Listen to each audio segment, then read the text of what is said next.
ललित और उसकी पत्नी की हड्डियों को पूरे रीति रिवाज के साथ गांव वालों ने अग्नि में सुहाग कर उन्हें मुक्ति दे दी।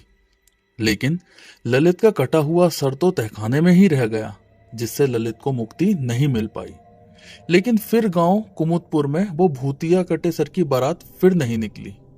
गांव के लोग धीरे धीरे अपने डर से बाहर आकर सामान्य जीवन जीने लगे।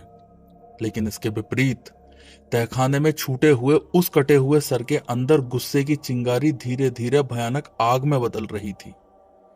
कुछ महीने तो सब ठीक ठाक रहा, लेकिन फिर एक दिन गांव की एक लड़की जंगल में लकड़ी काटने गई थी।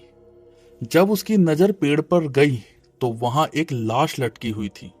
वो चीखती हुई गांव में भागती हुई आई और उसने गांव वालों को बताया। जब गांव वाले वहां पहुंचे तो देखा उस लाश का सर गायब था। काफी ढूंढने के बाद भी उसका सर नहीं मिला। इस घटना के 3 दिन बाद फिर एक लाश वीराने में मिली, उसका भी सिर गायब था। अब गांव में दहशत बढ़ने लगी थी। लोगों ने खंडर महल की तरफ जाना बंद कर दिया, लेकिन फिर भी आए दिन बाहर के किसी न किसी आदमी की देह बिना सर के मिलती रहती थी। एक रात रमेश अपने खेत से देर रात में लौट रहा था। पूरा गांव एक अंधकार में सोया हुआ था। चारों तरफ एक धुआं उड़ रहा था कि तभी रमेश को किसी ने नाम से आवाज दी। जैसे ही उसने पीछे मुड़कर देखा, वो तो सन्न रह गया।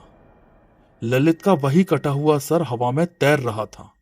उसकी आंखें तेज ज्वाला की तरह दहक रही थीं और चारों ओर एक दुर्गंध फैलती चली जा रही थी। ये देख निडर रमेश भी डर के मारे चीख पड़ा, जिससे वो सर हवा में विलीन हो गया। लेकिन रमेश को उसके कटे सर की आंखों में एक प्रतिशोध की ज्वाला नजर आई कि तभी रमेश के कानों में एक आवाज आई, ढोल और शहनाइयों की आवाज। आवाज रह रहकर बढ़ रही थी। रमेश एकदम से एक झोपड़ी की आड़ में छिप गया। उसने देखा एक बारात आ रही है, लेकिन इतनी रात गए बारात किसकी हो सकती है। रमेश ये सोच ही रहा था कि तभी बारात उसके सामने आ पहुंची। उसकी तो हिम्मत जवाब दे गई जब उसने बारात का दृश्य देखा। ये वही सिरकटों की बारात थी, लेकिन इस बार थाल में ललित के सिर के साथ साथ एक सर गांव के मुखिया और दूसरा सिर रमेश के 10 साल के बेटे राकेश का भी था। उनका चेहरा भी ललित के कटे सर की तरह भयानक और आग उगल रहा था। रमेश ये देखकर वहां खड़े खड़े रोने लगा। उसे कुछ समझ नहीं आ रहा था क्या करे। बारात के वीराने में विलीन होते ही रमेश अपने घर की ओर भागा और जब घर पहुंचा तो अपने बेटे को सोता देखकर उसे सीने से लगा लिया। तब उसे याद आया, ललित के सर को तो अग्नि में स्वाहा किया ही नहीं था, जिससे ललित को मुक्ति मिल ही नहीं पाई।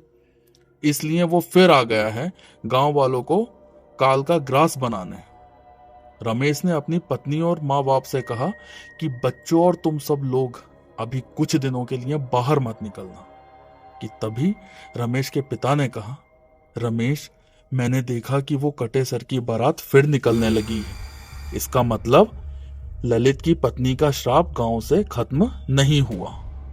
तब रमेश ने कहा, पिताजी, हमारी गलती के कारण ही यह सब हो रहा है, इसलिए अब हमें ही फिर कुछ करना होगा। उसी रात रमेश ने सपने में देखा, रमेश का बेटा एक पेड़ पर उल्टा लटका हुआ था और उसका सर कटा हुआ नीचे गिरा था और रमेश और उसका पूरा परिवार बुरी तरीके से रो पीट रहा था। तभी रमेश की एकदम आंख खुली तो देखा सवेरा हो गया था। वो एकदम से गांव के मुखिया के घर गया और रात की सारी घटना उन्हें बताई। उन्होंने हाथों हाथ लोगों को इकट्ठा किया और एक पंचायत बिठाई। तभी एक बुजुर्ग ने कहा, रमेश और उसके साथियों ने जो किया वो सराहनीय था, लेकिन हर श्राप का अंत इतना सरल नहीं होता। अभी भी किले की दीवार के पीछे वो सिर जिंदा है, जो उस बारात को पूरी तरीके से खत्म होने नहीं देगा। तभी वहां के एक पंच ने कहा, हम सब लोग ये बात जानते हैं कि आखिरकार ये कटे सर को और इस गांव को मुक्ति कैसे मिलेगी। तभी उसी पंच ने एक छोटी सी बोतल रमेश की ओर बढ़ा दी और उसके कान में सब कुछ समझा दिया। रमेश और वही युवक रमेश के साथ निकल पड़े उस विकराल महल की तरफ। महल में इतना गहरा अंधेरा था कि दिन की धूप में भी लग रहा था जैसे रात हो। महल में कदम रखते ही वहां पर अजीब सी हरकतें शुरू हो गई। ऐसा लगा जैसे कोई पानी का तेज सैलाब आ रहा हो कि तभी रमेश के साथ का एक युवक चीख पड़ा। जब उन्होंने खुद के ही कटे सर महल में हवा में लटके हुए देखे, तब रमेश ने समझाया, ये हमारे दिमाग से खेल रहा है। वो सबको अलग करना चाहता है जिससे कि सबको मार सके।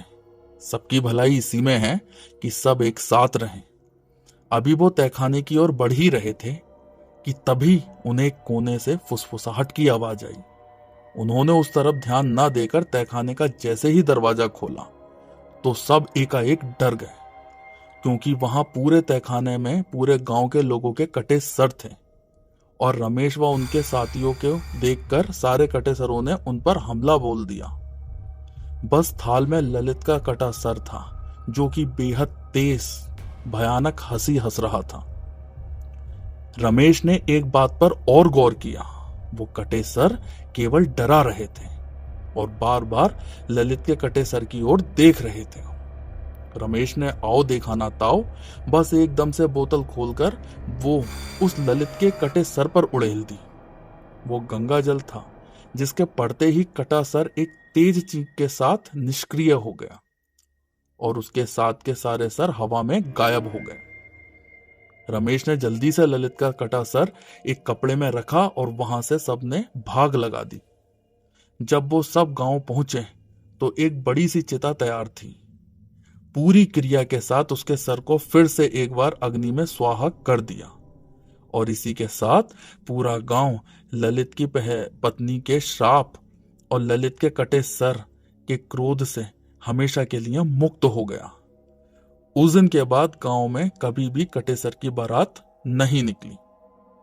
तो दोस्तों, आपको हमारी कहानी कैसी लगी कमेंट बॉक्स में जरूर बताएं, और अगर आप हमारे चैनल पर नए हो तो चैनल को सब्सक्राइब करें और बेल आइकन दबाना ना भूलें। धन्यवाद।